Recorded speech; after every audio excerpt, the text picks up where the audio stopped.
All right, cool. Now we're back. Ladies and gentlemen, welcome to another stream of Vivid Life TV with yours truly. I'm Alex Auguste, and we have yet another wonderful night of conversation, chats, discussions, and cool people that are going to be joining me on live. You guys know how it goes every single week. I like this setup, bro. Like I'm not gonna lie to you. I like this setup a lot. Like this whole situation right here, I like that. If y'all like it too, let me know in the chat. Let me know in the chat what you think of the new setup, what you think of the new backdrop, everything like that. It's another beautiful Wednesday night, and I got good people with me, and I know I got good people tuning in with me. So if you are in the chats, y'all, I have just one simple request for y'all. It's the same request that we have every single week, which is grab that link, share this with somebody, jump in that chat. Let me know where you're tuning in from and let me know what you're tuning in on. I know I got people who love to watch on tablets. Some people typically might be watching on their phones. And then there are some of the people that make me feel like I'm on TV and y'all watch casting to your Rokus, your Google Chromes, your Google Chrome TVs, your Amazons, whatever the case may be. But likewise, hop in the chat with us this evening. Hop in the chat with us tonight, as we have, of course, our guest of honor, Veronica the Explorer, Veronica the Explorer, who's going to be joining us tonight. I am your narrator, your guide, and of course, your favorite host, bringing you to the Vivid Life. There's a lot of housekeeping that I'm going to kind of throw and toss out throughout the night. But the number one that I kind of want to really emphasize is, of course, making sure that you all are partaking and engaging with us in the chat. So we're going to do that. We're going to make sure it's a good time. And as usual, we have a bunch of stuff. I am wearing the official "If You Think I'm Dope, You Should Tell Me" Dope Future Edition. And I want to announce to you guys today that they're officially available online. Let me go ahead and drop the link, of course, to that. I'll make sure to share that out and have that available to you guys tonight so that you can cop and get your hands on brand new, one of these bad boys, which is my new favorite shirt in my collection. So without further ado, guys, we got a whole show ahead of us. I'm actually going to bring her on now, our guest for this evening, Veronica of Veronica the Explorer. Is she on? Let me make sure she's on. Turn that. Okay. And there she goes. All right, sorry. Let's do side by side. There we go. All right. How's it going tonight, yo? Excellent. How are you? Good, good. Shout out to the video quality, yo. You're like clear as day. What do you want? What kind of webcam is that? I'm actually on my MacBook. Oh, oh wow. for My MacBook does not look like that. So I would never. for a I have change, the M1. I was skeptical about joining on a laptop because I'm like, how is this gonna work? The phone camera I'm more used to, but this camera is doing Mm-hmm. its thing tonight. It's it is. It's definitely doing its thing. I know it's such a like shift, right? Like the first time I did this, I was like, man, this feels like Zoom, right? It kind of feels like Zoom because we're on a computer. I have my webcam, I have multiple webcams and everything. And I was like, this feels different from like Instagram Live, but I like it because it feels more like a production. Mm. And I always wonder, like, I mean, you watch this stream whenever I go live, but I've always wondered and wanted to make sure that like people enjoy the little production pieces of these streams where it's like things come across. It almost feel like we're Ocho Cinco and Shannon Sharp doing nightcap or something like that. You know what I mean? Like it's not just like Instagram with us stacked on top of each other and the chat going crazy. But likewise, welcome to the stream, yo. Let's actually have you do an intro. Like tell people about yourself and go ahead and get your intro out. Well, hello everybody. I'm so happy to join you today, Alex. And I do love the side by side thing. I love it. I love it, love it. Versus Yeah. so this is great. I am Veronica the Explorer. I am a content creator. I am an HR professional. I create online, particularly specifically around travel content, food content, and adventure content. So a lot of the things that I do is based on that, and I share about my real life experiences to encourage others to go beyond their comfort zone and try something new. I share on Nice. Instagram, YouTube, TikTok. I even share about my experiences on Google reviews too. So I'm a sharer. I think when you find something really great, it's important to share so other people can enjoy it. And that's a big part of what I do and why I share and content create. Yes, for sure, for sure. And you know, it's funny. Like I was thinking about this as I was preparing for the show, and I'm like, man, you and I met about 10 years ago. Well, it's actually been 12 Oh, because I remember wow. you. Yeah, I officially met you at my 22nd birthday party, but it wasn't really a party, but we're not gonna talk about that. Right? Oh, That is a very bad, a very bad first impression. But I remember. nonetheless, I remember when I met you, you were already like, and this was years before content creator was a thing. You were already doing the reviews. Like you were, I think at the time you were, this is 2012. So were you living in New York yet I was at that not. time? I was not. That was like shortly before I moved to New Okay. York that we met. But I was sharing even Okay. back then, like on Yelp. Yeah. You were already doing that. So you were you were the first foodie before I knew what a foodie was, or before foodies were sharing content and everything like that. Which is like interesting. I mean, obviously, you know, as you mentioned, you've traveled to more places that I can keep count of. And I am not keeping count. And you've tried dozens, if not thousands, of restaurants. So I kind of wanted you to kick off our story time, right, with a quick story time.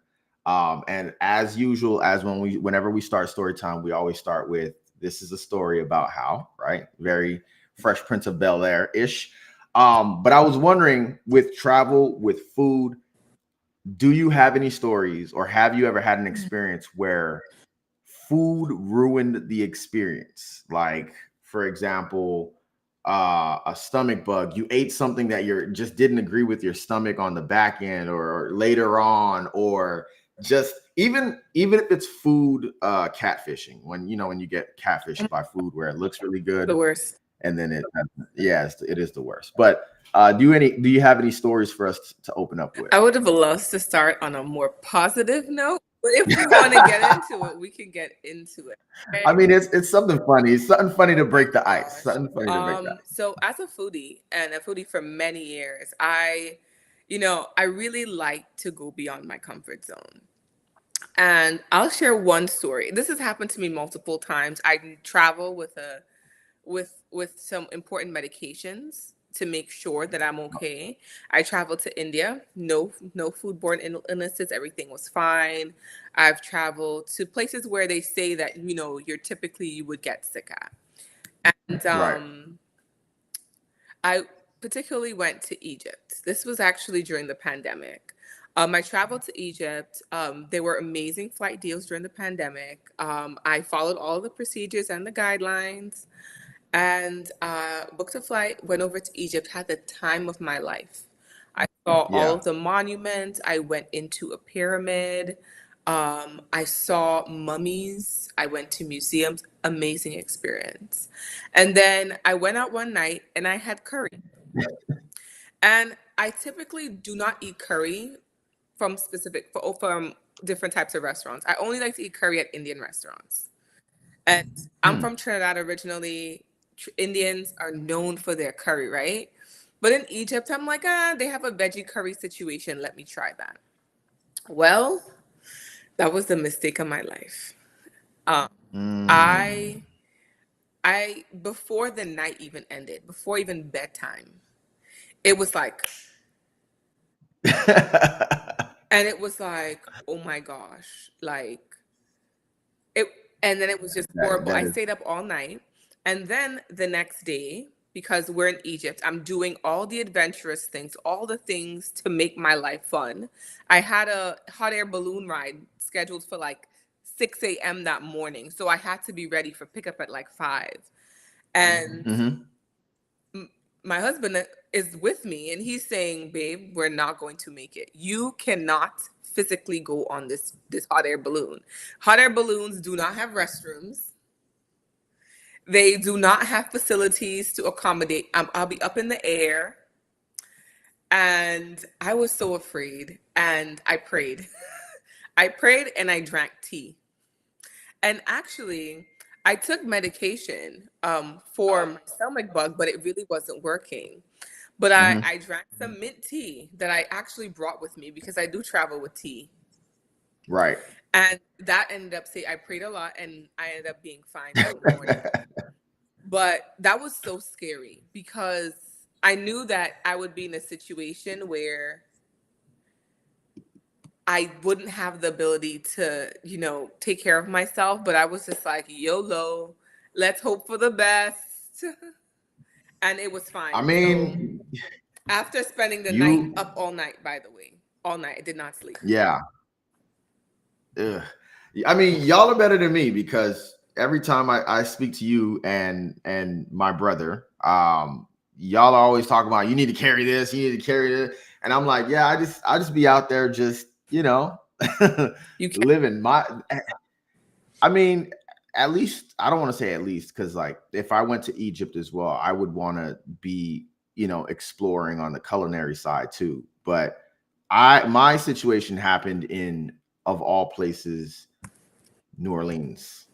Oh, I could see that. And yeah, when I think of going there, I just think of food, like your jambalayas, your gumbos, your crawfish, your so many different options of good things to eat. And I think my first day there, I was there for Essence Festival, and my first day there was it was literally I ate French fries at the stadium. And the next morning, I was like, yo, I'm not going anywhere like this. And I was out for the count. And I accidentally, and there's a reason why I just said ruined by food versus like food poisoning. I learned then that you should not use the term food poisoning in culinary cities. Because I think of food poisoning when I say like, oh, food poisoning, meaning something is not agreeing with my stomach. Mm-hmm. I slipped up and said the term food poisoning, and it was almost like, are you trying to say my food? Like, it was almost like taken to offense. So that's where I learned not to use that term and to just say like stomach bug, something's not agreeing with my stomach and things like that. Because the looks on people's faces when I used that term was actually very, very interesting. So yeah. Yeah. Being unwell from But food. Sorry, go ahead. it's the worst. No. You're good. I was gonna agree with you and say it is absolutely the worst. Because what do you do other than just wait till it passes? Like, and I'm on a trip. I don't have that much time. I don't have time to be not well. You Well, know? because I'm a foodie, I have multiple stories. And as we talk this through, I'm remembering more. I actually became ill to the point where on one trip, I ate seafood, and seafood poisoning is the worst. I was so ill that I had to go to the hospital while I was on vacation because Ugh. it was like 2 days of not getting better, being in the room, just I had to go to the hospital. So Yeah. that was a Ugh. bad situation, but also and because I'm traveling so much and I'm trying all of these things, I couldn't. There's one country I traveled to, I couldn't eat anything there. Like almost everything I ate made me sick, and I loved the experience. And I would go back. I would even go back to go. And I would probably still try the foods because I'm like, maybe my stomach has adjusted over the years. It's been at least like Right. years. But yeah, it's part of the adventure. And it's part of the experience. Things aren't going to It be is. perfect. Yeah, and as usual, it becomes part of the story where it's really bad in the moment, but later on, at least you can laugh about it, you can talk about it, and everything like that. So, just wanted to break the ice with that. But I definitely want to see what everyone else's experiences are. So if you're tuned in right now, I know we got some folks on X, Twitter. I'm just gonna keep on saying Twitter. We got folks on Twitter. I have the chat open, so if you want to chime in on the conversation, tell us about a travel experience that was ruined by food. And that will be our story time for this evening, this good old live stream. But let's dig into it a little bit more, yo. You mentioned a few. We mentioned a few places in terms of like you have lived in one. You're from Trinidad. You know what? Let me take one step back. I feel like it. I'm taking off my Alex lens for a second, and I really want this conversation to be an opportunity for you to really open up and like tell people a little bit more about you, because I kind of feel like content, it's very easy to see so much of what you do. I don't know if people really like know a lot about you. Do you ever get that sense? For sure. For sure. Okay. Okay. So I'm going to say some things and I want to make sure that I'm not like, but you are from Trinidad Hmm.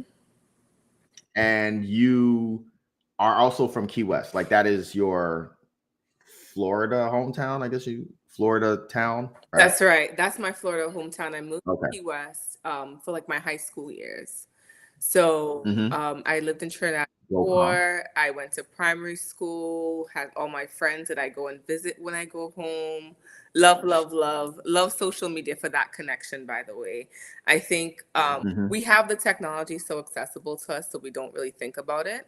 But when I moved to the States, and I'm not very old, I'm in my 30s. When I moved to the States, there was no social media at all.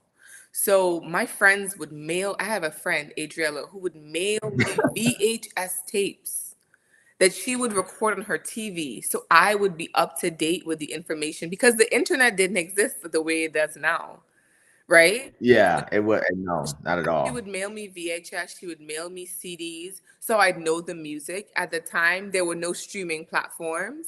There was no Facebook, there None. was no SoundCloud. So I had no way to connect with my home culture. But I had friends who Yeah. would keep me up to date. So I'm so grateful for that. But after, I moved to That's crazy. I moved to Key West. And then, Key West is a very, special place. It's very small. There's one high school. Culture shock is real. Moving from the islands to a small island in the States, it's a very unique place. People in Key West are very different. If you've ever been there, it's like, what is this place? But Right. it's very special. And so I lived there for high school years, and then I went to college at FAU,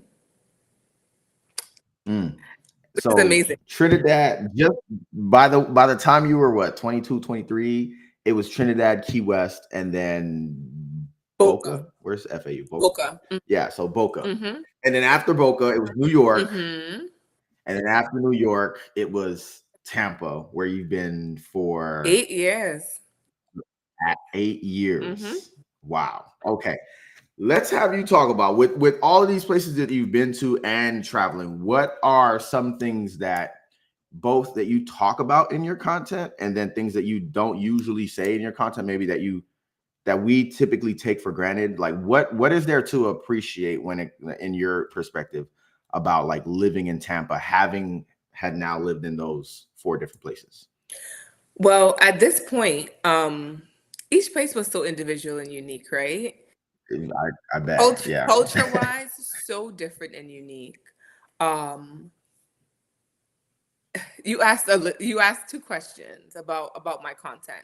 Right now, my content for me, I it's very authentic.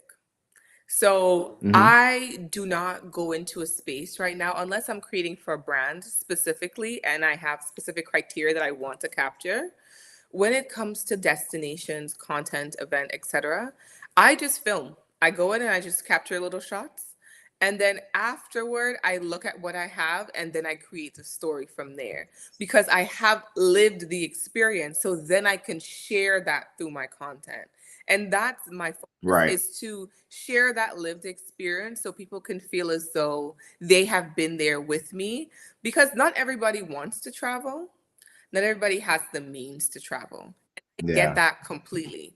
But I want people to see a side of, because you don't see people, on TV that look like me that are having certain experiences, right? And I want people to feel like Yeah. it's possible to have those experiences and that authentic feeling of just living life, right? So Hmm. it may seem theatrical, like just going to the beach, but I love to like share the essence of where I was and try to replicate that feeling online so people can feel like they're there with me, because that's the whole point of social media, to be honest. Like for me, Yeah, it is. it's about sharing experiences and engaging with each other. That's the whole premise. People talk about what they see on their feed. My feed is very curated. Like I have people who love me that I love on my page. Like I see every day that log in, people who message me, DM, all that other stuff. I try to weed that out because I don't need to engage with the hate comment. I don't need all of that in my life. And I don't think many of us Right. do. Like we have businesses that we're running, we have things that we're doing. So the content is just authentic, real life, boom, boom, boom, shoot, and then put it together afterwards and create the story to share with everybody after I have those emotions of living in that space. Okay. And when you first got to Tampa, 2016, right? Hmm. What was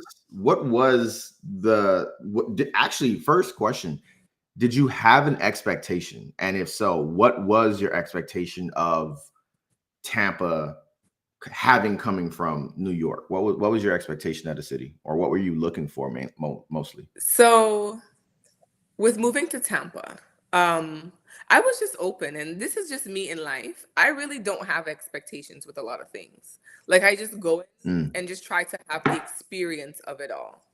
I really try to just immerse myself in the experience. Tampa, I knew for a yeah. fact, it's no New York City. Nothing is like New York City, okay? Like I Right. lived in Queens. I worked in the city. I worked a block over from Times Square. I would spend my lunches walking through Times Square just to like get out of the office. I worked in a high rise in Manhattan. And that's actually something that I dreamed about when I was young. I had no idea what my profession would be. I would see people like it Home Alone, for example, like New York City.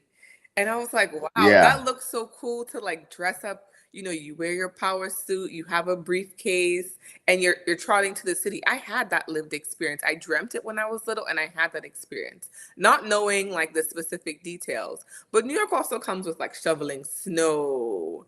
In the subway, I took the subway every day. So the subway with the snow, the subway with the Ugh. stalling, like living in that environment really teaches you to just experience it all. Like do not Right. have I don't have expectations of grandeur with anything. And I think that helps me have better experiences in everything that I do, because when someone hypes up a restaurant and you go there, you're expecting it to be like the best food. Somebody says, "Oh, this is the best pork chops I've ever had." You are expecting, Yeah. no matter what it tastes, you expect it to be the best of the best. I just try to go in and just have the experience and say, "Hey, was this good? Oh, it was great. The service was great." I just try to have the experience of it all. But moving to Yeah. Tampa, when I moved, all of this development that's going on right now did not exist. Okay, You're right. Water I don't Street. I don't even think we had I don't even think we had Riverwalk yet. We Sorry to we cut did you not have off. I Riverwalk. don't even We did not. That's crazy. Yeah. That is oh my goodness. Like I mean, obviously I've been here long enough to remember, downtown when it just stopped. Like it was just a hard stop and then water. But like you almost forget when Riverwalk was developed. And I think it was finished in 2017. So I don't remember when, but I I actually don't think it wasn't a thing. yeah, Armature Works wasn't a thing. Water no. Street wasn't a thing. Wharf wasn't a thing. But I'm happy that all of this exists now. People can come and have those experiences. But even moving to Tampa, I knew it wasn't going to be like South Florida. Living in Boca and experiencing like Miami often, Fort Lauderdale, that culture Hmm. Hmm. also can't be duplicated. Just like New York, it can't be duplicated. It's specific and it's very Yeah. special. But coming to Tampa, it's a lot more rural than I thought it would be. I would admit that. I thought it was more city like. But it's a good Mhm. experience. I enjoy Tampa, and I'm enjoying seeing all of the growth. Oh my gosh, that's happening to the city. And it's good to be here before so I can kind of see all of the changes as it happens. Right. And I think too, one thing that I think both Miami and New York don't have that even I've come to appreciate about Tampa over time is like the ability to enjoy nature like in ways that like you just I mean, I've gone hiking in Miami before, but it's like Olita Park, right? You go to Olita Park over by like Sunny Isles and it's there, but there's not a journey to get there. And I think sometimes with like going on a nature hike or something, it's about really like feeling like you're leaving the city and then getting to that destination. Tampa, like you can go to Hillsborough River State Park Mhm. and you won't even feel like you're in Tampa anymore. Like you're just somewhere else. And being able to go kayaking and all of these like nature things and stepping away from the city is like to me that is the one personality trait about Tampa that like at any given point, like any day of the week, you can go appreciate. Like if you need a moment to go like decompress, you can go to Flatwoods and sit in this park that's just disconnected from everything else and just go on a hike and see animals and something you've been doing a lot of in the last like years, like a whole lot of beach and a whole lot of just aquatic experiences. What do you I mean, how have you kind of added that into your lifestyle, I should say. But before we talk about content, the content's not relevant, but how have you added that into your lifestyle? So when I moved to Tampa, I worked with a nonprofit agency. So that was very gratifying work. And then I moved and I started working with Hillsborough County. That allowed Mhm. me to learn about all of the parks because the Parks and Recreation fall under Hillsborough County. The staff maintain Right. the park, they work at the park. I used to have to go to the parks. So that allowed me to learn a lot about the place that I live, which I didn't have that experience before. And I don't think I would ever have had that experience if I had not worked for the Right. county. So learning about the parks, the lakes, the all of those experiences, and now transitioning to you talked about experiencing the outdoors and nature. Did I think I would be this outdoorsy? No, because I've always loved going to the beach, and I always lived near the beach, in even in South Florida, but Right. the way that I beach now is different. Like I'll go to the beach before sunset. I'll go for sunrise. I'll go all day, because Tampa in particular, I think one of our best gems is our salt life, is our ocean. We Mm. have some amazing beaches, and I didn't learn that until last year. I would frequent the beach often in Tampa. I would always go to the beach, but I was doing a lot of jet skiing last year. And so I would Mhm. take the jet ski. We would go to places that's not accessible through just driving. Like And the right. water was Caribbean-esque, and I was impressed. So I beached like every Yeah. weekend last year. I hope to do it again. We didn't have red tide last year, thankfully. But for me, it's like Thankfully.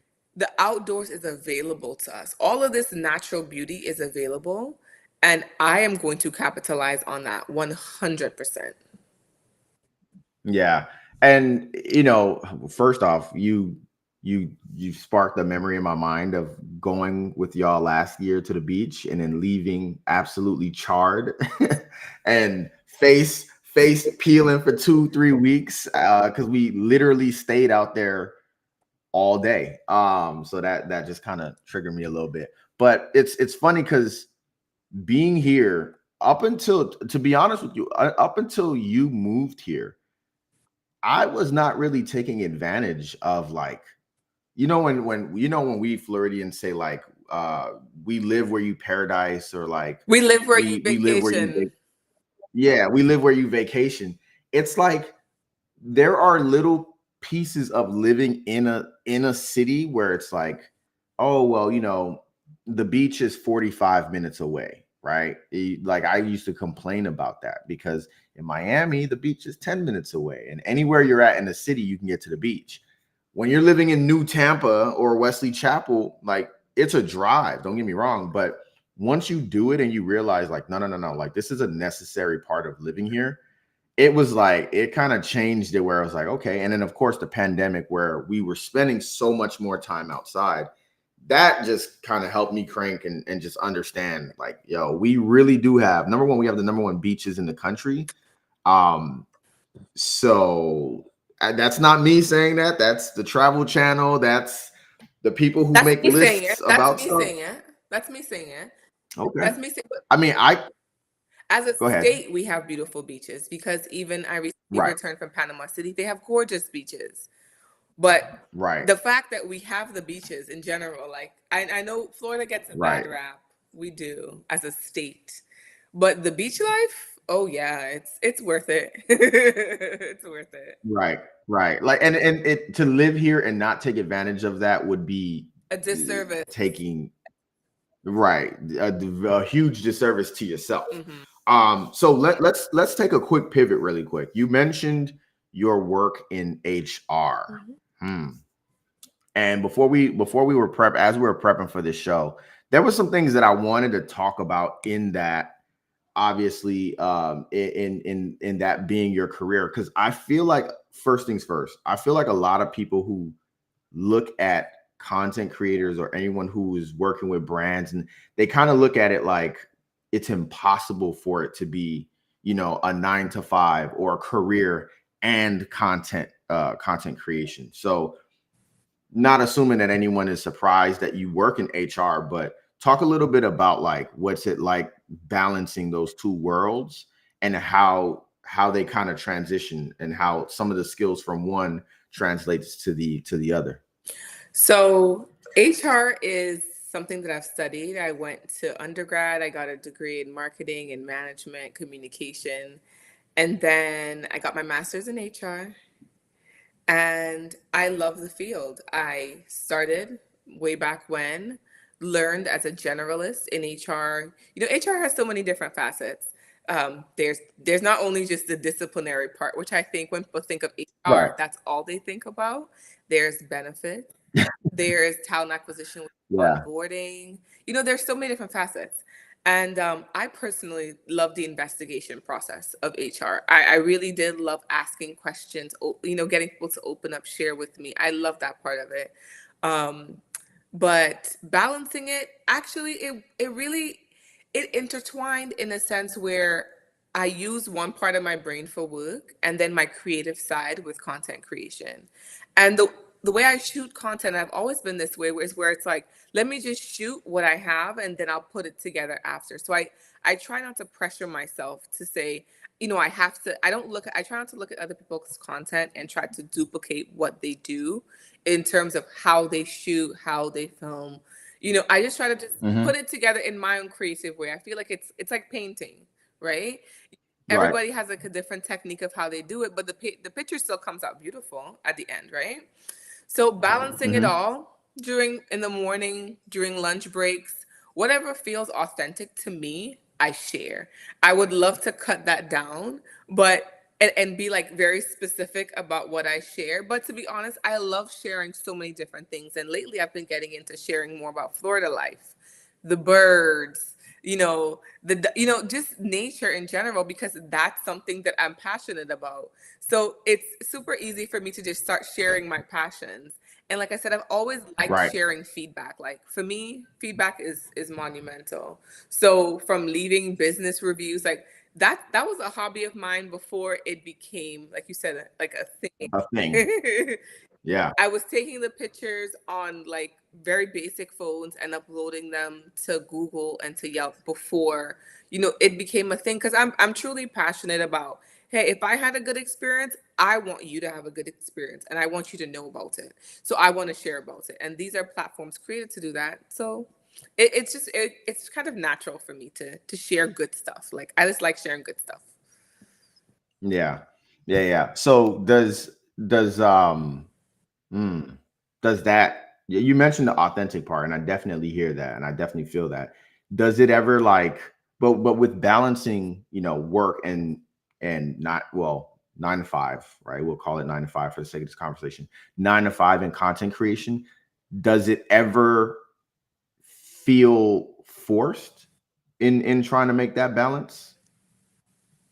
Because I do travel content, I feel like it's a little bit different. Because Okay. it's um I record my vacations essentially.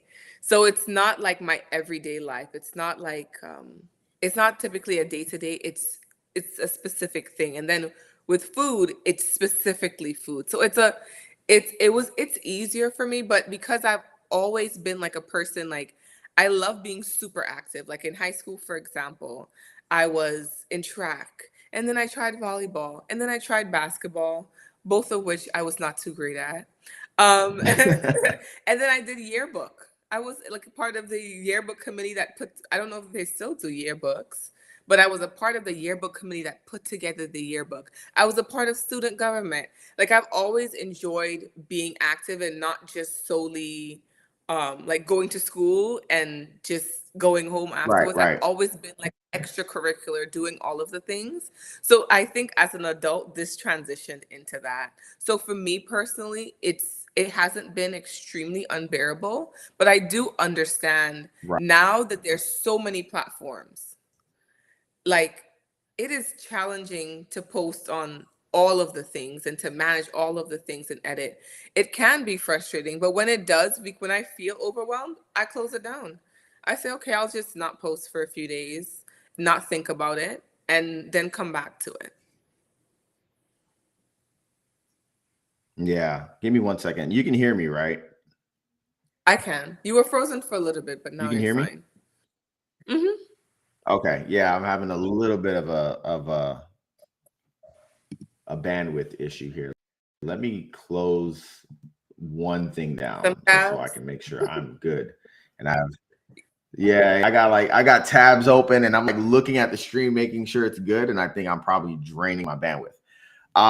So this is like a big thing. Like I think we've talked about this before, and I've been talking about it on even my platform of just this overbearing world that we live in where everything has to be content creation. And I feel like we're very close in age. So I feel like we both come from the era where like we never thought about content until content was this thing that we had to do. Like we documented our lives. Like we had MySpace pages. And I don't know if you remember, but like MySpace used to have these bulletin boards every day that you would like answer. They were like discussion posts. And so it'd be like, Veronica, like, tell us 8 things about yourself. And you would go in there and you type your 8 things and you post it and all of your friends can go see it. Like, but to us, that wasn't content. Like in the last 5, 8 years, everything has now moved from like, okay, post the Capri Sun that you were drinking on your work break to like almost trying to keep up, right? And you mentioned earlier you have YouTube, you have TikTok, you have Instagram. Are you on Twitter still? No, but I am on Threads. Okay, and Thread, and luckily Threads feels so lightweight. It's just like It does. it feels like old Twitter. You just go on there as a journal. But like with so much content needing to be made, so much demand, and of course trying to keep up, like what are your way? I mean, you mentioned like just shutting down the app, but like there's still the mental piece of like, do you ever feel as though there is a standard you have to chase in terms of how much content you're putting out or how much intentionality you have to have behind like this week I need to create? Or do you just prefer to just really make it as simple as the cranes are outside and they're making that noise and I just want to capture this moment? Exactly the second part. So before back in the day, let me say Back in the that day. Yeah. Facebook was only accessible to college students, right? And I'm telling you this, I definitely wanted to go to college and get my college email address so I could create a Facebook account. That's how much I love social media and I really do enjoy social media. I could not wait to, you hear me? To get onto Facebook. I was like, can I borrow your email address, friend who's in college, so I can create an account, who didn't even care about it, right? So I've always been super Right. interested in the sharing aspect of things. But I think in the past I set parameters on like 3 posts a week or 5 posts a week and engagement and all that. And I just, at this point, I don't have any, I'm not putting any pressure on myself. I recently traveled with a group of friends and they were like, we're doing a content challenge. And they're like, oh, we're posting. And I'm like, I started getting honestly like nervous about it. I'm like, I cannot post and be here with y'all. It is not Right. possible. And I know other people can manage, but emotionally, physically, I can't do both. And that's something I'm willing to admit. See, some people, they go to a Mm. concert and they're uploading at the concert captions and all. I can't think that fast. I want to be here right now. And then I told them, I said, well, you guys will see the content in 3 to 5 business days. And they were like, what?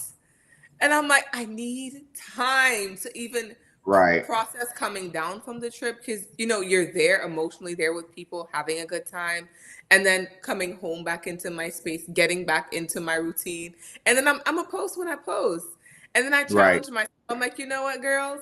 I am going to work at this and I am going to post. And I actually posted like the next day. It didn't feel really stressful because again, I just filmed stuff and I'm like, Right. oh, let me get the ideas together after. So it wasn't too stressful posting right after. But typically, I never post on location. I try to create content like, okay, I have this in my phone. Some stuff never gets posted, unfortunately, because you know, as time passes, you know, more stuff gets into your phone. You have like how many ever thousands of pictures on your phones and videos.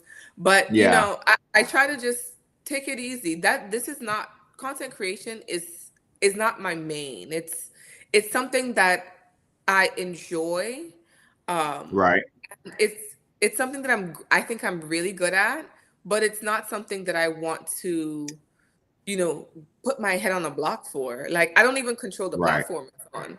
If the platform decides to go down like it did, I Like don't yesterday. control anything. So it's like, with that in mind, I really do like try to put myself as a priority first, my experiences first, and then pan that the rest out afterwards. But I understand how it could be stressful for a lot of people, especially when you are trying to like, if you're solely like you're trying to build a brand and you see other people thriving and you know, but you can't compare yourself to other people. They didn't go through what you went through. They didn't experience. They don't have the phone, or they may have more technology. They may have, you know, be in groups that, you know, push you know, you can't compare yourself to other Yeah. people. I just try to stay in my lane and create what's authentic to me and just put that out, and I hope people enjoy it. Yeah. There's something that you just mentioned just now, and I wanted to touch on, but I think it's the overall piece of just how, you know, I call it in my mind, I call it like we're always chasing the rat. We're always chasing like the, you know, being the next big thing, being the next whatever. But I also think something that you mentioned that's kind of interesting is like you're saying that that's not my thing. Like I enjoy the process of creating video content, but I am not like trying to be the greatest content creator in the world. I'm just enjoying my life.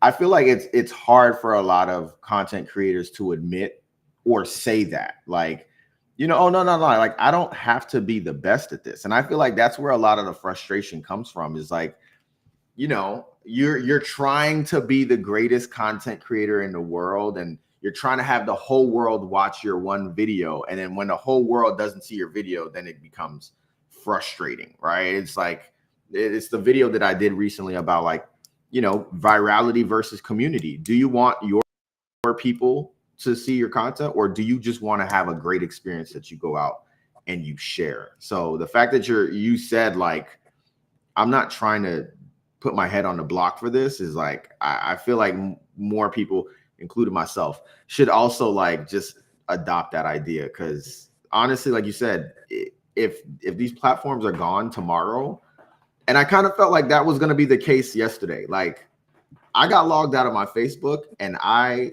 closed the app and kept my day going.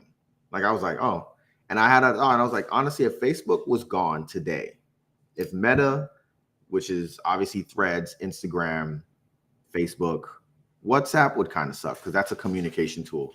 But I thought to myself and said, like, if this platform were gone today, like honestly, I think I would be okay. Like I think that I'd be like, all right, well, we're just gonna go over to we're just gonna go over to TikTok or to whatever the next platform is. We have a comment. Oh, go ahead. The thing is this. I don't need everybody to know me. I need the right people to know me.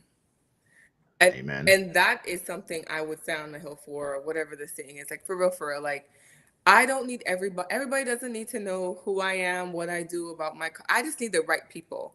If you see my stuff and then you're like, man, I want to try that. I want to do that.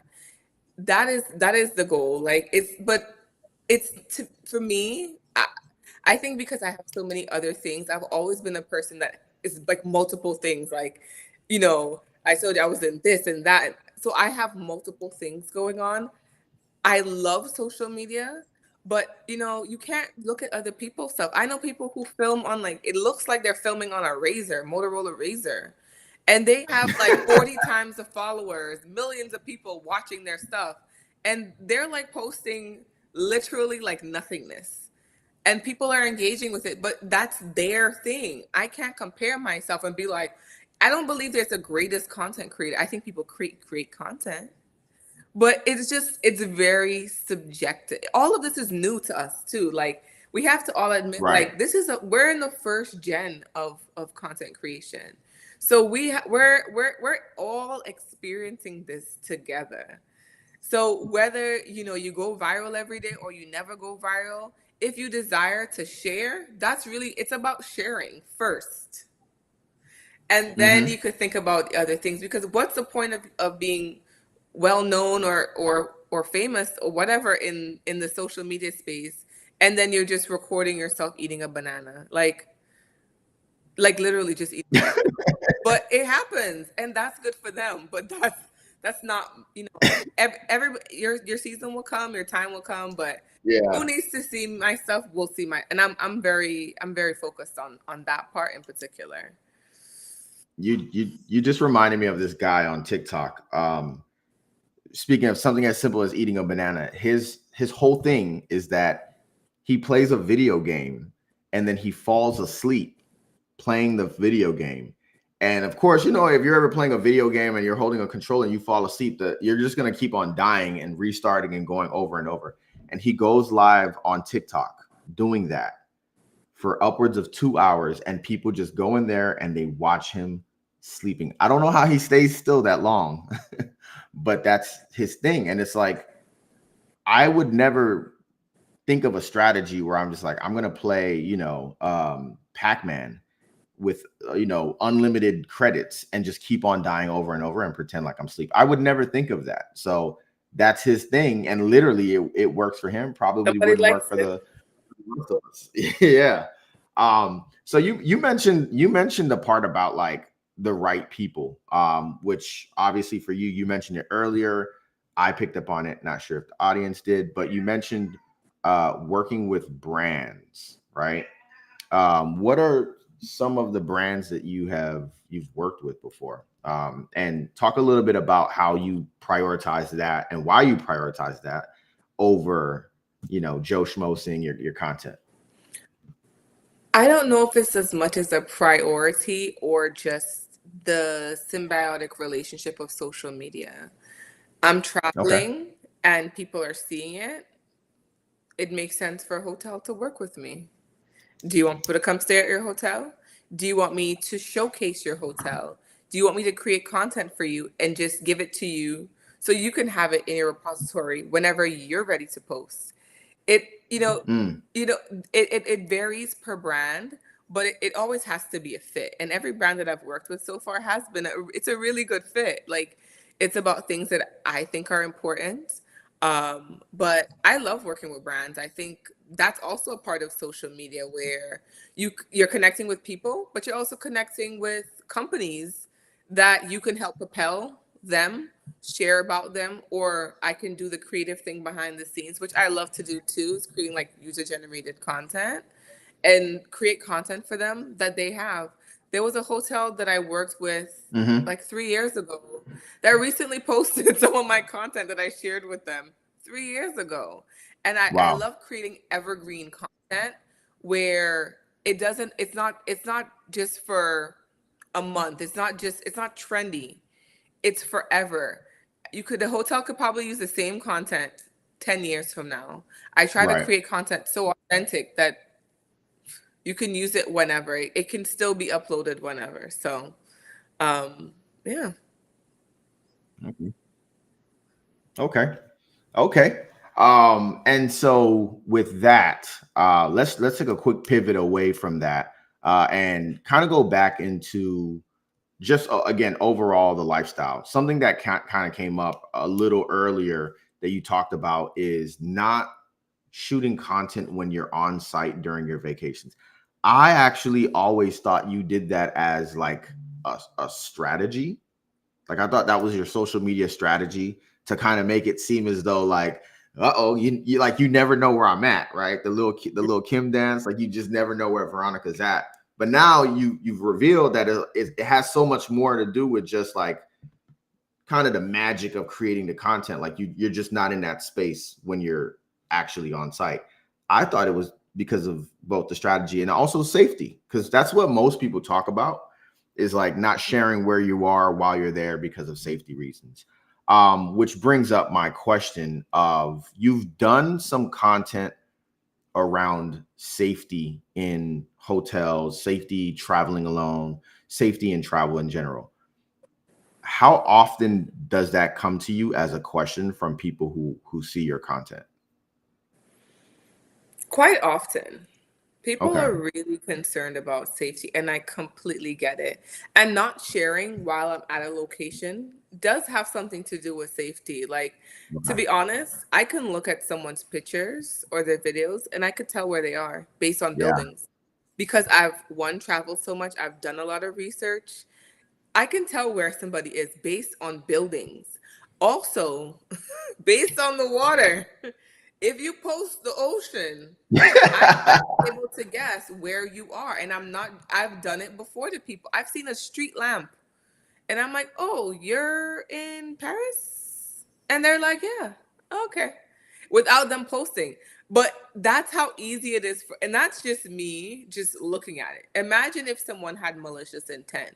But no one outside of the people that you're with really, unless you care to share, people don't deserve to know intimate details about where you are every single moment of the day. I don't think people care, to be honest. But I don't think it's important to share Share. a location unless I'm like sharing my location with you. Why would I post it? But also, again, it's safety for sure, but it's also about my headspace. Like, I'm trying to have this experience, and in order for me to have the best experience, I can't I prefer not to share online, because what if I post and Alex, you message me? Then the person sitting in front of me, I am not talking to them. I'm communicating with you about where I'm at while I'm Mm. here. Like, it to me it's counterintuitive for my personal reasons. Again, people are able to do it and God bless them, but it is very challenging for me. It's not impossible, but it's It's challenging just challenging. Yeah. to post while I'm at a location, engage with people, and also enjoy the experience, because I'm not creating content I'm not doing this for a flex. I'm not doing this just because. Like, I'm trying to really Mm. have a good time here. Like, I'm all about fun. All of my friends know, like, I'm here for the fun. I'll capture what I capture. We'll put it together later, but I'm here for the fun.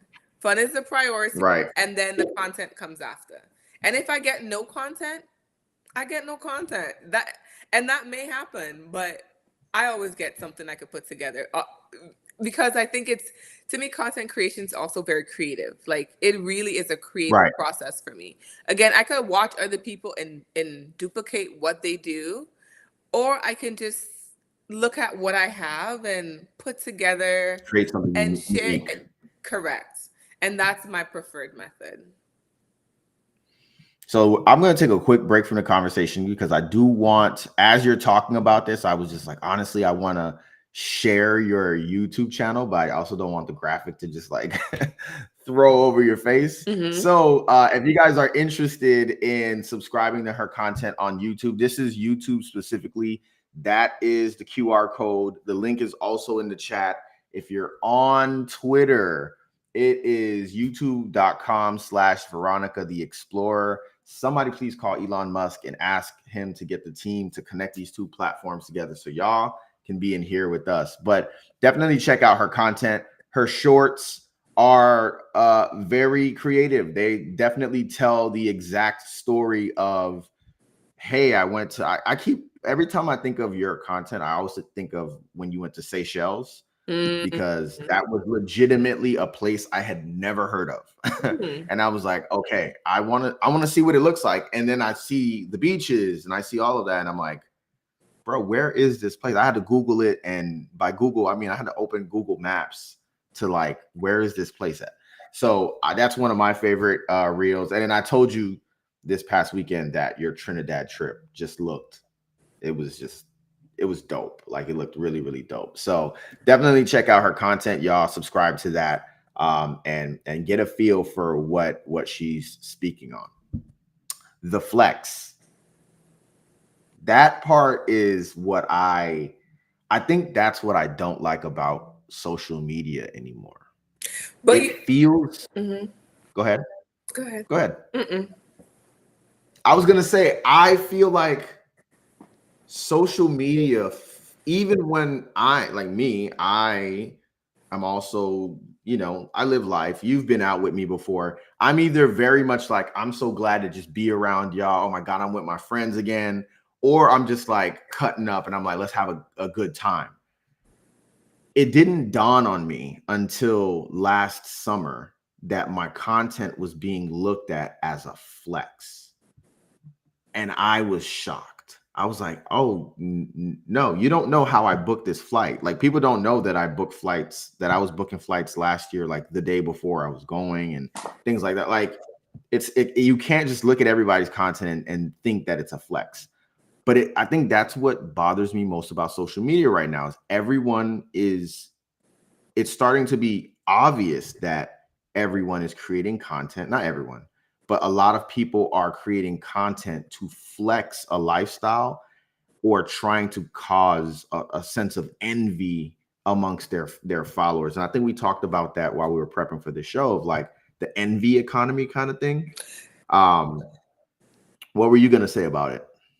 I think that it's to think about, like, I was very apprehensive to even starting. I've always been like sharing on like I said, Yelp and Google and stuff. I was Mm-hmm. very apprehensive about sharing travel content. I was actually afraid. Mm. I was afraid. I was afraid about sharing any kind of content, to be honest, because I didn't want the perception to be one that I wasn't trying to relay. I didn't want people to feel as though, I'm, feel less than when they see my content. I didn't want people to feel um bad about their circumstances or to think that my circumstance was better because I have this opportunity to go to Seychelles, to travel. But I have a community around me who are like, no, it's great. I'm glad that you're sharing. But to be honest, when I do get nervous about sharing because I don't want the perception to be like life is perfect and it's great. But I would hope that people know that life isn't perfect and isn't great because I'm a black woman living in America. Like, clearly things are not perfect. And just because my platform doesn't talk about like politics or social Mm. issues, but that's not what I share about.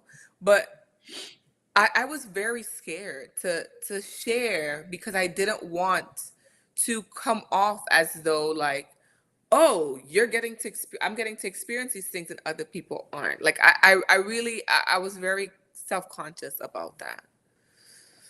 How long ago do you think, like, when was that, like, how was that before you ever started, or was that like recent? That was before I even started. I had a major issue with sharing content. And I still don't share a lot of like it takes me a long time sometimes to even like to share personal things like, oh, you know, like just simple things about myself. Because I don't believe personally, I don't believe in jealousy. I don't believe that jealousy should exist among humans and our emotions, though it does. I don't believe it because you can't be jealous of somebody unless you want their old life. Like Oprah's living great Mm, now, right? Oprah, she's a billionaire. She's living amazing. But do we want Oprah when she was young?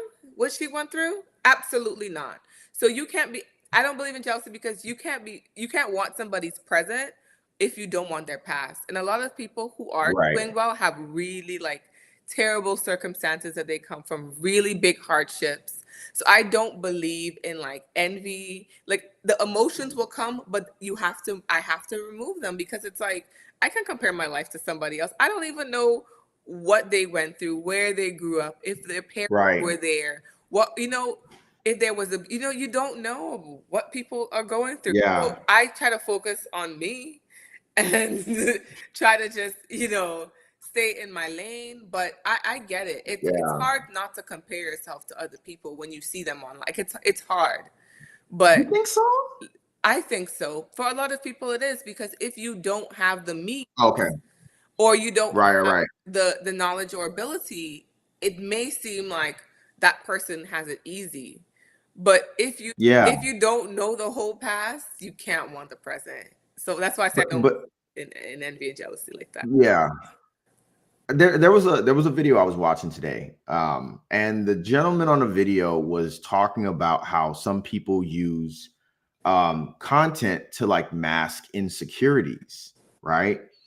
And I think discernment obviously may kind of be like common sense. It might not be that common, right? But I think that people just need to be able to, like you said, check themselves, self-regulate, and say, like, I'm watching this person's content. Why? What am I feeling right now? What actually is this feeling? Am I hating on this content? You know what I mean? Like, because I think the other part to that is, am I hating on content, or am I becoming jealous of content that I'm passing by? Is this the For You page of TikTok that I'm just passing by? Or did I commit myself to following someone and being jealous of them? Like, to me, that's not okay. Like, subscribing to someone's content is subscribing yourself to an emotion of jealousy every time that person posts. Like, people talk about all the time, you can only control what you can control.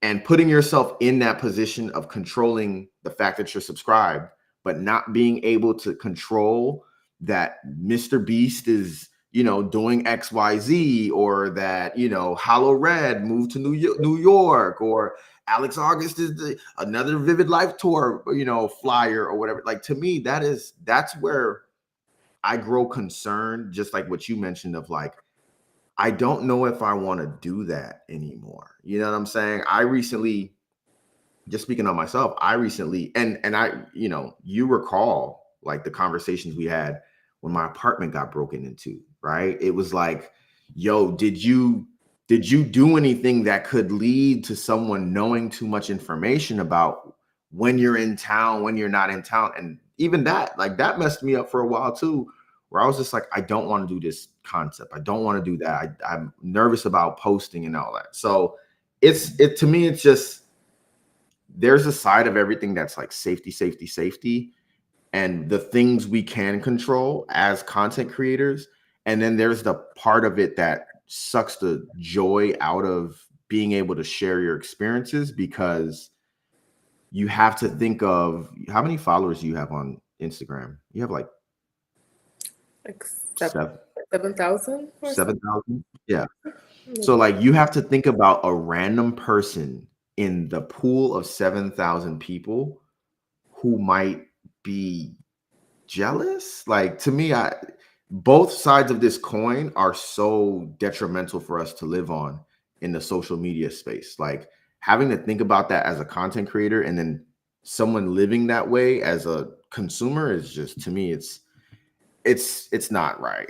I mean, I don't want to say it's not right because I know it happens, but it's just like there's got to be a better way to live. Like, you know what I mean?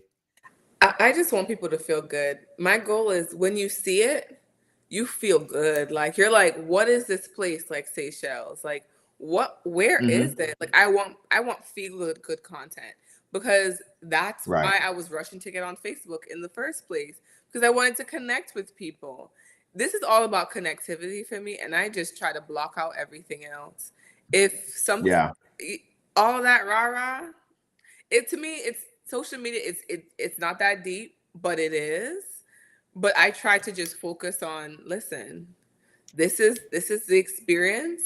If you I put out today, I had a post things to do on a group trip and I Mm-hmm. shared Mm-hmm. some things that I did recently that was amazing, some of which were planned, like a beach bonfire. I went on a recent group trip, we did a beach bonfire, and then we had an unplanned bike ride.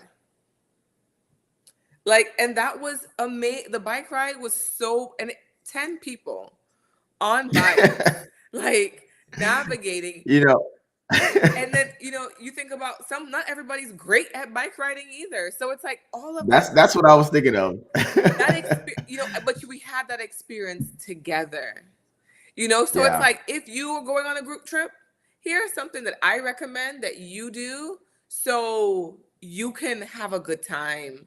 Like, but that was so Right. unplanned, but it became content.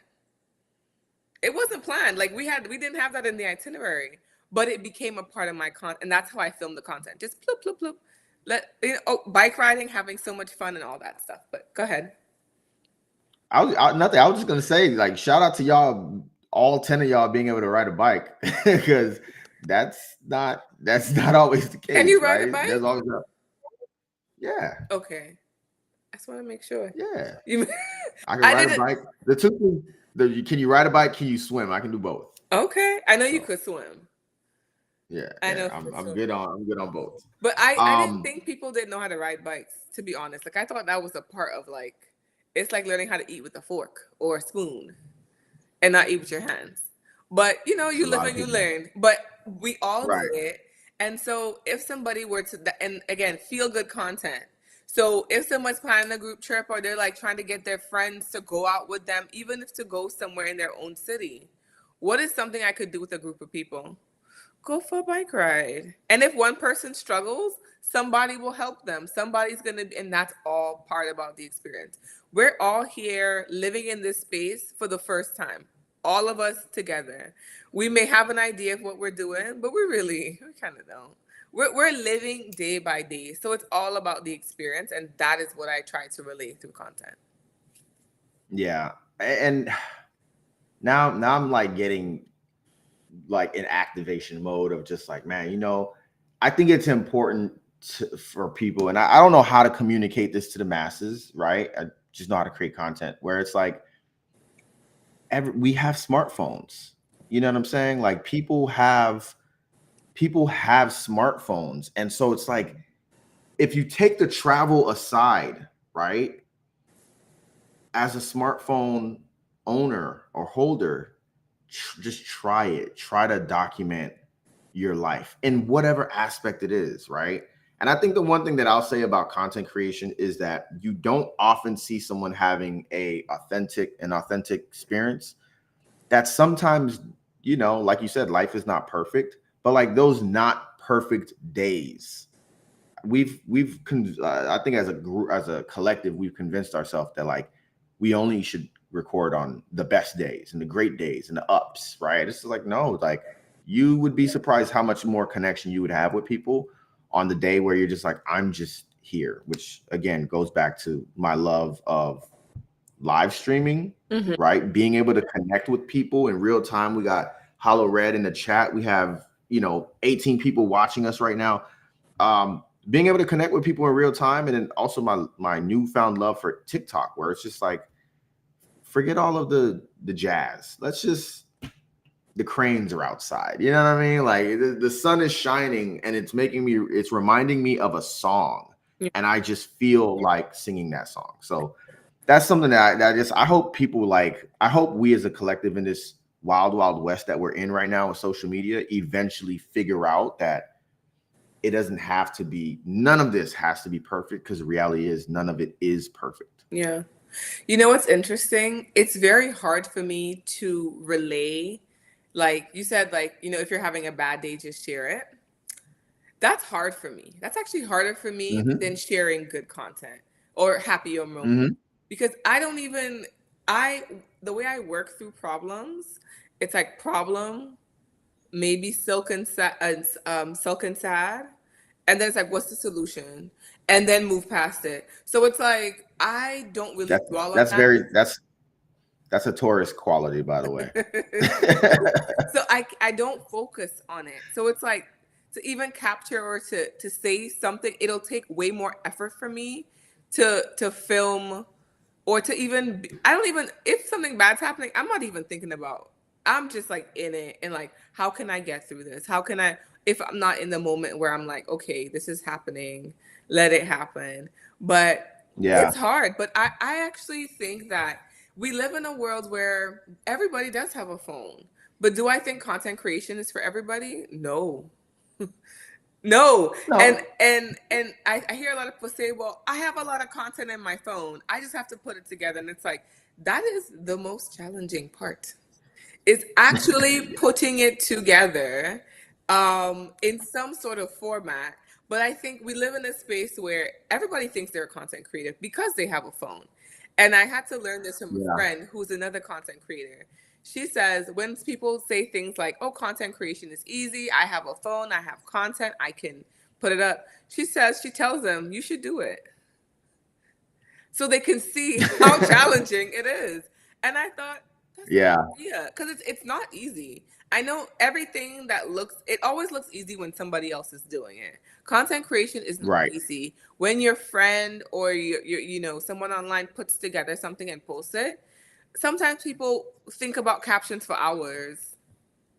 Sometimes Oh, people take 3 hours to put together a reel. Like, seriously, I I don't, not for all of my reels, but some things take longer than others. If you're doing long form content, you're doing a voiceover, oh my goodness. that takes time, and it's not easy. I know it looks effortless at the end, but it's not easy. So I know we all think that, oh yeah, let's just, put together. I have a phone, I could do it. And it's like, but you can't. At least not with the not the way. No, you can't. Especially years after doing it. When I look at my old stuff, I'm like, a lot has evolved. But I think if you have a passion for it, it depends on what your motive is behind it. If you have a passion Right. for it, absolutely. But ask yourself, why are you even sharing? Like, is it to motivate people, to educate, to inspire? What is the reason behind it? But don't go draining yourself Yeah. out trying to put together content for online. Like, if that's not something you're passionate about, I wouldn't recommend it. That is a really good point right there. I imagine, and you correct me if I'm wrong, but like when I'm creating content, I have no idea where I'm gonna put it.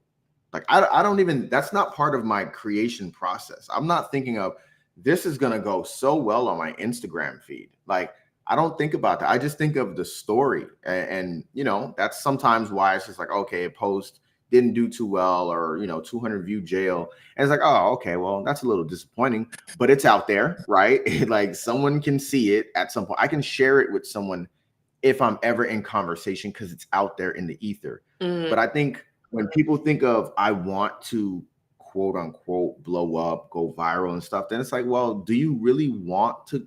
You don't really want to create content. You want attention. Okay, you Oh, can get that without content creation. Like you can get that without that. But if you want to create good content, you're going to need to practice. And I think of myself, like when I started working out in the gym and deciding, oh, I'm going to record, I'm going to record my workout so I can see my form.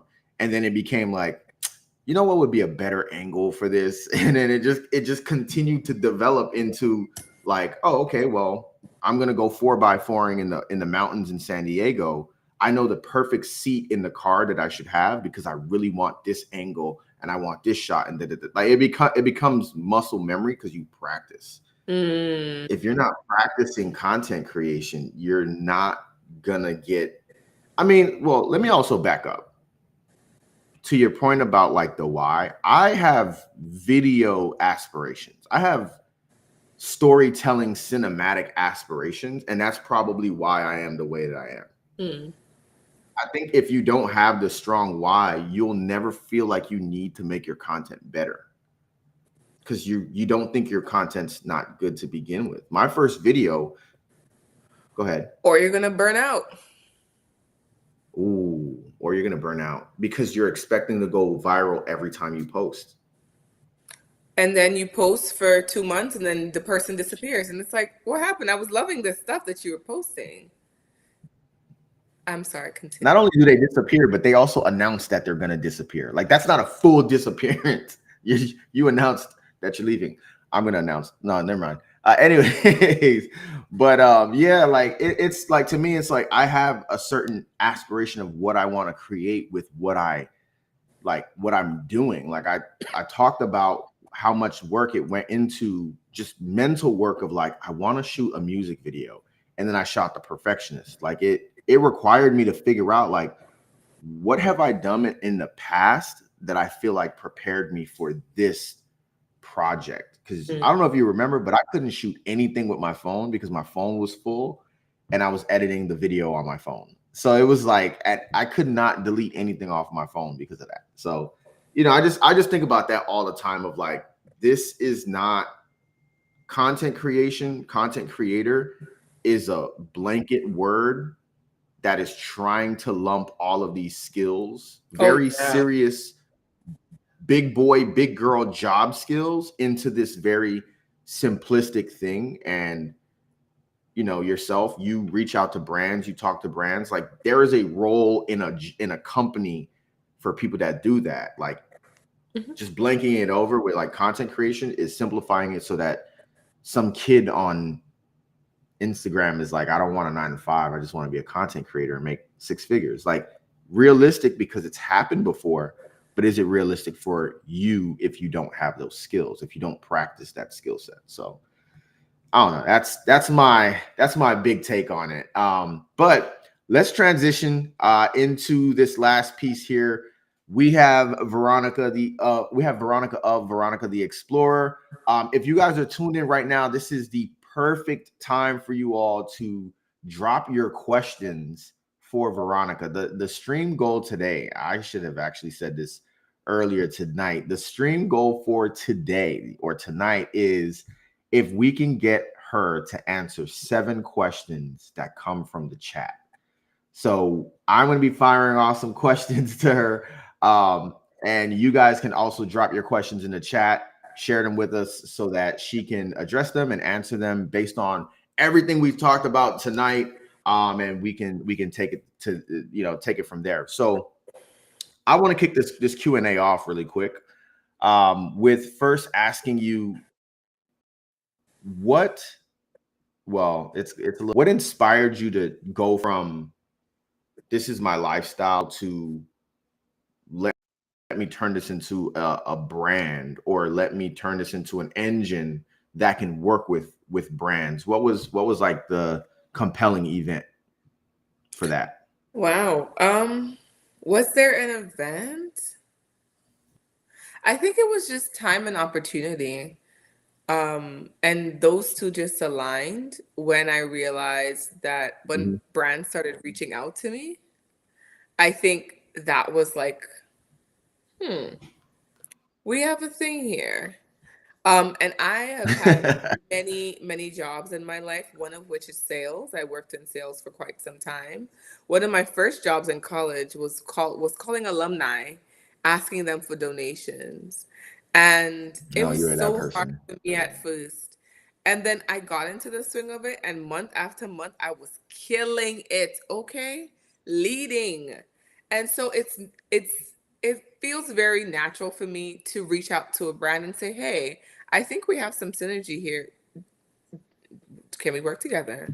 Um, there are Mm-hmm. not always yeses that come from that, but I think when brands started reaching out to me, I saw the opportunity there, and I don't shy away from a new challenge, and so I embraced it fully. Okay. Okay. Mhm. So there was not like was you mentioned like there wasn't a single compelling event, but there was also a brand reached out. Um, can you tell us what brand like does the brand matter first off? Does the That's a name change the story? It doesn't because I don't remember. It doesn't, Okay. but Well, even better. the fact that they did was enough for me to think uh, the next step after that. I really don't recall the brand. If I did, I would tell. I don't. And it was something probably like a restaurant or something of the sort, but it it Okay. sparked that idea, like, if you can reach out to me, I can reach out to businesses like yours. And I love supporting small businesses. I love sharing about small businesses. I patronize small businesses and I do larger like box stores as much as I can. So that also was a driving Mm-hmm. force. I would focus solely on small businesses because I really love the idea of, this is a mom and pop shop and they need your attention just as much as a large conglomerate. Okay. Hmm. Okay. And so living in Broward County, Key West, New York, and now Tampa, how how has each city like contributed to your perspective of life as a whole, and then to your personal individual like evolution as a person and growth? Oh, wow. Well, I lived in these each different place at a different point in my life. Um, Key West was an introduction. It was an introduction to the US. Um, and then going off to college was a whole different experience, living away from family, by myself, figuring out how to navigate that world, really, Mm-hmm. of being independent essentially as a young adult. New York was all about survival. Like, I felt that those were the years. College was definitely survival, but New York was, how can I really make this work? Because they say if you make it in New York, you can make it everywhere. So I'm like, okay, let me test it out. And I do believe it to be true because New York is a very special place. I try Yeah. to visit every year. I miss it. I miss all of the action. Like, and this is when Groupon first start. Like, Groupon was a thing. I would try so many restaurants off of that particular app. And I know, if we were talking about social media earlier, if every platform that we have right now disappears, I'm confident something would pop back up. And depending on what it is, I probably would join it because I really do enjoy being social in this way. So Groupon Mm-hmm. was a thing. I would go to like restaurants, like two for two persons, an appetizer, you get a drink, you get an entree and dessert for like $50. And it's like, what? So it's just, New York is, I did a lot of that in New York. I would leave the house, for example, on a Saturday at like 11 a.m. or 10 a.m. And then I won't come home until 10 a.m. or 10 p.m. Like, because you do so much. You go to a restaurant for lunch, and then you walk down the street, and then there's a Chinese Right. parade, and then you go to another block, and then there's another place, and then you go to Little Italy, and then before you know it, you've had breakfast, lunch, and dinner outside. But that is the beauty of New York. Like, and I try to visit every year. I try to go back because I miss all of that action that comes with that city. Um, but it was definitely about survival. It was about, can Mm. I make it? Like, I moved to New York and then winter came and I'm like, what is this? Like, as an island girl, I'm like, what is this? Like, y'all live in this? Like, for real, for real? Voluntarily. Voluntarily? Like, I had a car and then the ice would freeze on the, if you don't shovel it right after it snows, the ice would freeze on the tire. So it was like, literally, it's like a freezer and the ice is on the tire. So you can't chip away. It's not snow anymore. It's ice. So the ice would melt and then it would refreeze, and it would melt and then it would refreeze. So and that would happen if you don't move your car over a weekend. So it really taught me how to survive, how to make things work, No, how to, pardon? no, I said absolutely not. Like no, dog. Like nah, no, no, no, no, no, no, no, no. But that I, was my life. you, You know what I mean? Like yeah, I had to go yeah, through that. I had to go through that. And now Tampa is more about a whole nother dimension of my life. Like all of that hard work, all of that struggle, going through high school, navigating that new space. And you know, we talk about immigrants. We're like, oh, that person's like older people, but there are a lot of young people who migrated here, who have adjusted to the culture and had to go through that cultural change and embrace the new space and try to navigate that world. And again, it was a big shock. Like US is a unique place. I still have family there. I still go and visit often. Um, but that was a really formative years of my life that right, I was like, I can't wait to leave here. Like, I can't wait. And and so I did it. I was like, I got to get out of here. I went to college in Boca. Boca is this beautiful, like, I love even going to Boca now. It's like the palm trees are manicured on the roads, and it's just like really pretty and aesthetic. But I also had like access to Miami, and I got to see right. like, spring break in Miami, and the nightlife of Miami, the music of Miami. South Florida is again a special place. The culture, the vibes, I would meet people. I would go out and meet someone. And this was before social media was as big as it is. You meet someone, you connect with them on Facebook. Hey, what you doing this weekend? Oh, we're going out. You want to go? Sure. And then you'd meet them out. Like it was so easy to form those Right. relationships, and those bonds now transition to social media on Instagram, where I can still connect with those people in a way that's just, it's beautiful to see, especially now that I'm in my 30s. People are having families, and I get to see the transition of their lives, the changing of careers, etc. Yeah. So it's really good to see. But now in Tampa, I don't need the Miami life anymore because I'm in a different space. But Tampa has the Right. restaurants, Tampa has the beaches, and I live a slower lifestyle, what I would consider a slower lifestyle than South Florida. I still go out and Oh have a yeah. good time, but my mindset is different.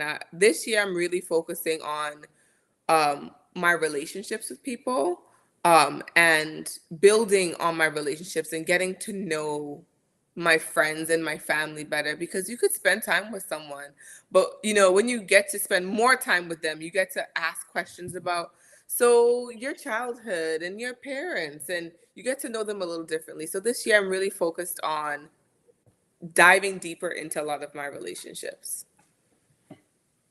That's what's up. That's really cool. I like how you obviously mentioned where you were.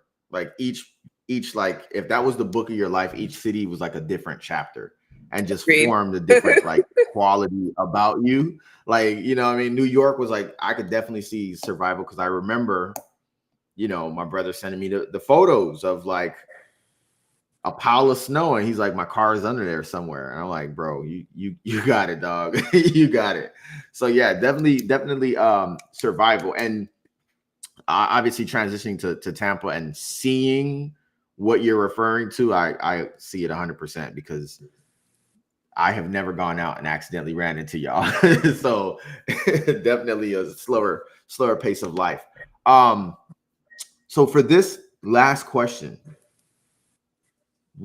try to remember this memory. You and I were on a clubhouse, Hmm. on a clubhouse about 3 years ago. And there was a discussion happening about why we travel. It was like a travel clubhouse.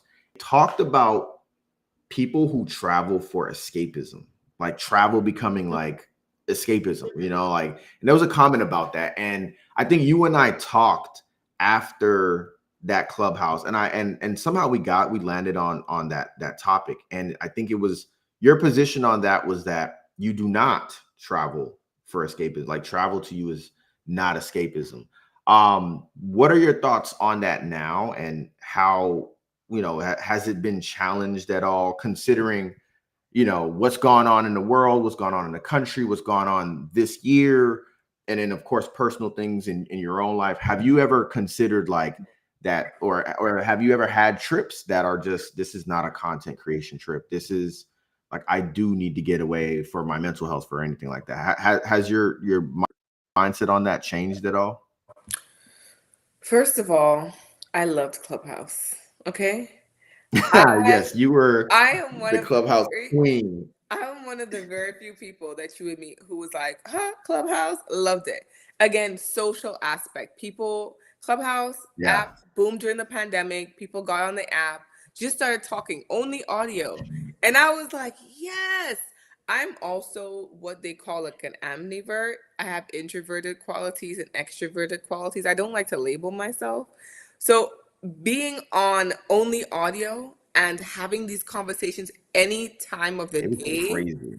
was amazing for me. And there were so many amazing travel rooms. So I just want to give Clubhouse some love because I really enjoyed it during the pandemic. I learned so much on that app, not only about travel, but about people talking about life experiences. There were police officers talking about their encounters during, the George Floyd situation. That in all the cities, there were people, Black police officers sharing their encounters. There were people talking about their eating disorders, like very, very interesting stories that I heard from people that I probably would never hear from outside of that space. So I love Clubhouse.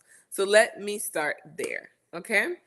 Um, Traveling for escapism. If escapism, the concept around that is that, you want to leave the life that you're in to just get away and kind of like leave all your problems behind and have a moment of bliss.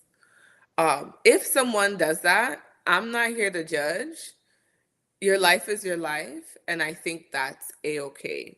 For me, I don't need I try not to live my life where I have to escape anything. Um, and if I had to escape, I definitely won't do it traveling because at the end of the day, I have to come back to it. And that sounds like a horrible idea for me to leave temporarily, have a moment of bliss, and come back to torture. Like, that doesn't sound good. So for me, that's not my style. I record a lot. Like, taking pictures and recording is very natural to me. So it's like I don't think I've ever had a trip where I haven't taken at least a picture. Like I love taking Right. pictures. I love having videos.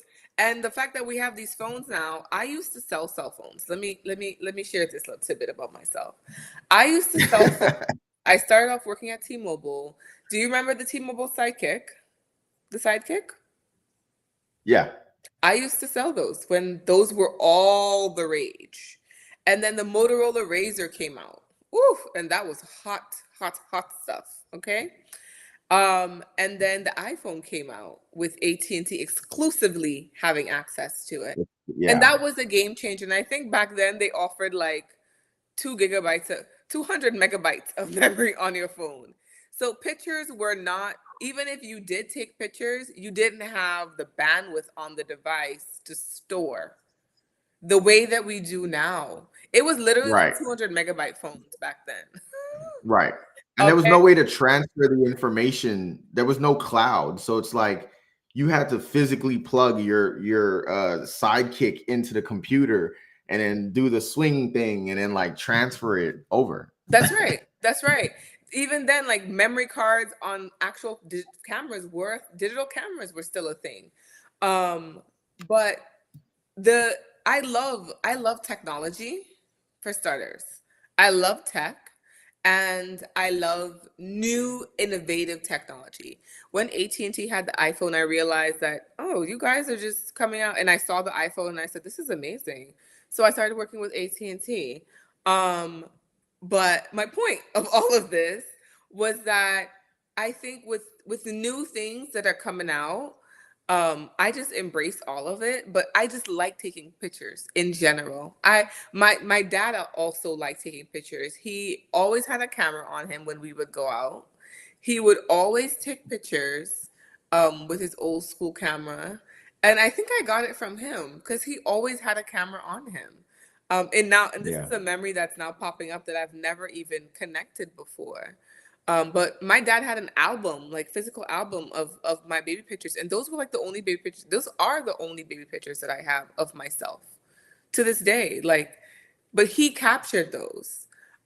So I've never taken a vacation, I don't think, without taking pictures unless my phone like was left somewhere. But I naturally just take pictures because if I see something nice, even if I don't post it online, I'll probably share it with a friend or share it with a family member. So, Right. yeah. Right. Right. Right. Okay. Okay. Let's check out the chat. We're looking for 7 questions. I posted in there back to reality because to me that's what I relate to, like escapism, when people are going back to like leaving their vacation and it's like back to reality. It's like no, boo boo, you never left reality. Like you know what I mean? Like reality, if reality is waiting for you back home, you never left reality, like Mhm. unfortunately. um so that's actually all the most of the questions that I had. I'm not gonna lie, you answered them earlier just in a lot of your anecdotes. So I actually do not have any more questions. Actually, I do. You have gone to India, you've gone to so many different places, Morocco, Egypt, Muslim countries also, and India. In travel, how have you ever had to walk on eggshells about cultural sensitivity, being in the spaces of other cultures and needing to recognize that? Like what has that been like? I'm actually very interested to know this answer. I'm just curious. Yeah. So I, like you mentioned, a lot of different places, majority Muslim countries. I do a lot of research before I travel, so I have an idea of what it's like for women, particularly. I think as a man, it's a little bit easier because you guys kind of you could almost like do anything, right? But women, depending on the country, there are specific norms in that space for women. For example, Egypt is a majority Muslim country currently. And when I was there, I traveled throughout the country. I was there for, I would say, 6 days. I only saw 3 women with clothing above their knees. Out of all the hundreds Wow. of women I saw, only 3. And that speaks to the culture. However, I knew that it would be similar to that there. I didn't know to the extent to which. So I wore a lot of skirts. I brought a lot of long dresses.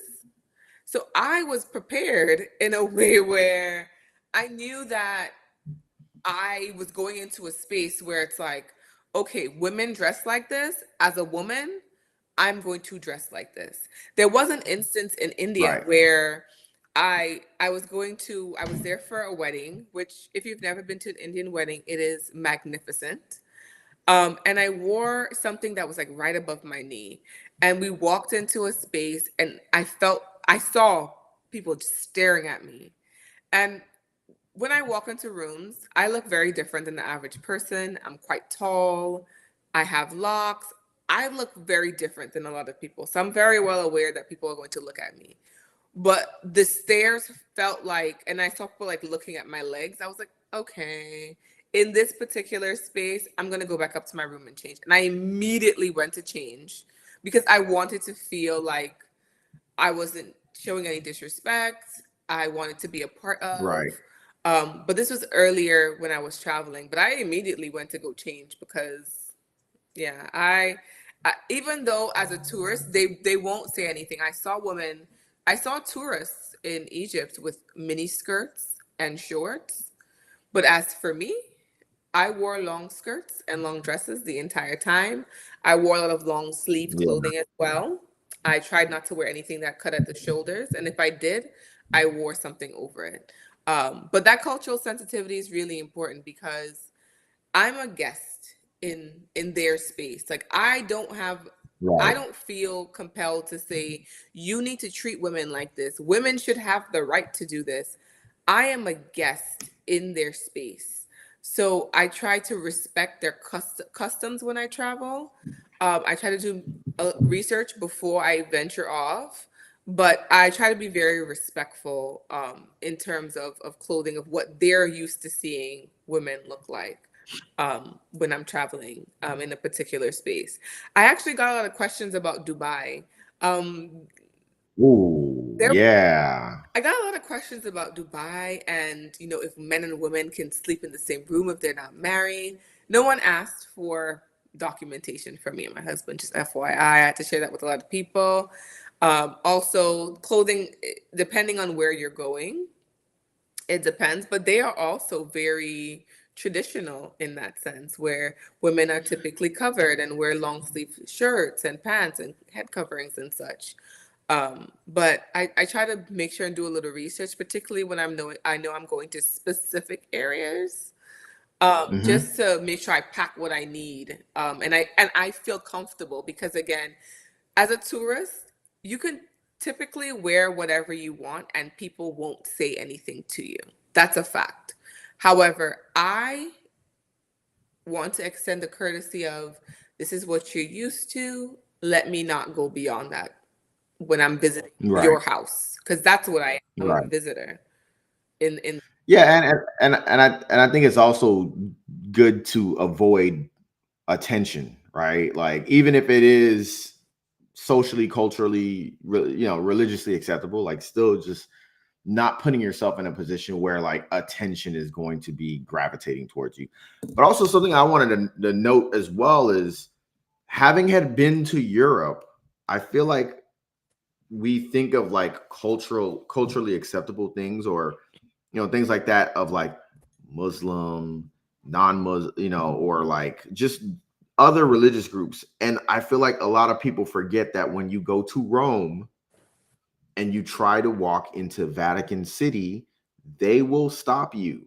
Like the amount of people when I went to Rome, uh wow, where are we at? 2 years ago? Wow, already. Wow. When I went to Rome 2 years ago, the amount of people that went to Vatican City and were like, they turned us away. We're not allowed to go in. Like, women are not allowed to show their shoulders in Vatican City. Women are not allowed to show their knees in Vatican City. So it's like cultural and religious sensitivity and being I don't want to say sensitivity, being culturally mindful Hmm. in those spaces is not just about Muslim versus Western. It's like, no, there are a lot of other spaces, including Vatican City in Rome or Vatican City in Italy, outside of whatever. It's in Italy, whatever. Vatican City, like you have to remember that there too. Like, and again, these are people who paid $200 or 200 euros for vans to take them to Vatican City on a hot summer day, by the way. So I understood not having, shoulder, but think about like just again not doing your research, getting caught off guard by that is You it's crazy. and I try to do research for people so they don't have to do the heavy lifting. But in the Caribbean, in Trinidad, in government offices, previously you could not wear a cutoff shirt or slippers in the office. Mm, So I kind of grew up with knowing, like, in certain spaces you just can't. yeah, Not everything is you going to can't do that. fly. Yeah. So in schools, for example, if you go to visit a school in Trinidad, they may ask you to cover your shoulders. They will, because they asked me one time to make sure your shoulders are covered. You cannot wear a shirt that is sleeveless. So it depends altogether where you're going. I pack very precisely when I travel. So I try to make sure I know what I'm going with. But I also try to make sure, like, if I'm going out all day, and a lot of the times when you travel, you're doing an all day affair, All day. but So you got to be mindful for all day. you want to pack a light jacket if you're leaving in the morning, but you're coming home at night if it's going to be cool. But you can also use that jacket if you go to the Vatican City and just throw it over you so you can enter the building. Little things like that. Yeah. Man, there's a lot, yo. And I think being from Miami, I'm very mindful of like do your research before, right? Because I tell people, I've always told people, oh, look, you used to get so excited about coming to Miami or going to Miami. And I'm like, I'm from Miami. I'm gonna tell you, figure out where you want to go first, because when you get to Miami, it's just not this, the whole city is not just fun. Like you actually have to go to it. So I feel like for me, being from Miami has always been like, do your research before you go somewhere, because your expectations, depending on what they're based off of, might be far too extravagant, right? So just bring it down a little bit. You're going to Europe, figure out what the and I don't like the one, and I'll say this out loud. I don't like the question that people ask of like when you mention a place, the first thing they ask is like, how racist is it, or what's the experience like for black people, or I don't like when people like open up with that first, because it's already a loaded question, right? It's like literally it's a loaded question already. You are already expecting that there is a negative experience. So even if I tell you that it's a fantastic experience, you're going to tell me about a TikTok you saw about a girl who said otherwise, But right? people create rage So content. Side note: people create rage content to spark conversations around that, and that drives engagement. That's a whole nother thing. But right. continue. Yeah, I mean, no, you're right about do you remember the video from last year about Paris? There was a guy that made a video, very extravagant video about how bad Paris was. And it's just like, For him, not for for you, for you. That doesn't for have to be you. the case for everybody. But that rage content, Right. it's a thing too. It's a thing, and it gets so Yeah. much engagement. Um, but yeah, it's Yeah. but you can have a good The, two people can go together at the same place and have a different experience. That's the reality of it. It depends on your mindset before you go. It depends on your mindset while you're there. But it depends on who you encounter. But it varies per person. I didn't even care to right. go to Paris when I went, but I loved my experience because I went with the right person. You know what I mean? Yeah. It really, Yeah. there's so many factors that affect your travel experience. We need to have a part two of this for starters. Like we need to have a part two because there's so much to cover on here. Right. I'm just thinking about like I went to a restaurant, and you know me, I don't eat pork, I don't eat sausage. Again, two people. I went with my girl, and she was like, "This place is everything. Oh my god, I'm so glad you." And I was sitting there like, "Go get the manager." Like it, it was literally those worlds of experiences. And so travel is the same way, like based on your needs, based on what you order, what you want, you you might go to Paris after watching that guy's rage video and be like, actually, Paris was beautiful. I didn't smell anything. I thought it was great. So, that's the beauty of sharing content, right? It's like it's not just one person, and if you decide to just gravitate to one person's content, are you really seeing the world? So, yeah, that's that. So let's see. Okay, I want to, of course, thank you for jumping on live with me on the Vivid Life TV. I just want to also say that it sounds like you are living the vivid life. You have your own little vivid life situation going on over there. Having had been on your own journey and endless adventure and everything. So again, thank you for joining me on the live stream. For those that are tuning in, we actually have quite a bit of people tuned in. Why don't you plug yourself? Talk a little bit about what you have coming up, any collaborations, any projects, or just where to find you. You can find me at Veronica The Explorer, Facebook, YouTube, Instagram, TikTok, Veronica The Explorer, um, Google.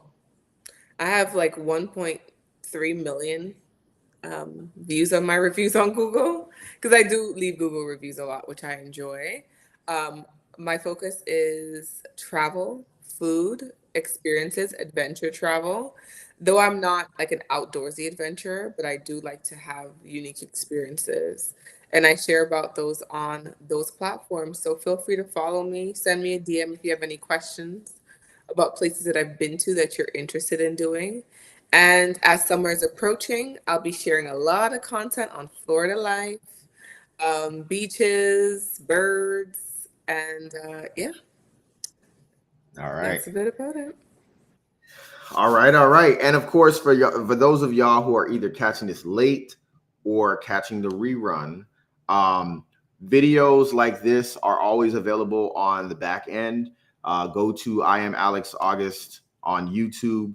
Check out the video. There are always going to be chapters associated with our conversation. So if you want to skip to your favorite part, the good part, or the part that you didn't get a chance to check out, be sure to look that up too.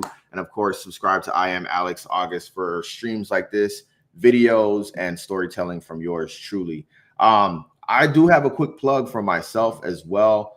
March 16th, I will be the official host for I Ain't No Joke comedy show happening in Tampa at the all new Whiskey and Rhythm, which is in West Tampa. I'll be the host. That is a comedy show featuring quite a bit of comics from around the area. Good time. We're gonna have good music, a DJ, and tickets are available now on all events. So check that out. We got Ryan Robinson, Ken Jones, and more. So again, that's the I Ain't No Joke comedy show, March 16th, 7 p.m. Tickets are available right now, so definitely check that out. Come see me. I am not a comedian, but we're going to have a good time. Like, it's always going to be a good time when I'm hosting. So very, very excited to be back on mic in the Bay Area and keeping that good energy going. So check out the QR code, and I will see you all March 16th. Again, thank you, Veronica, for joining VividLife TV. And for those of y'all that are tuned in, we appreciate y'all for tuning in. Have a blessed night and be safe, y'all. Bye.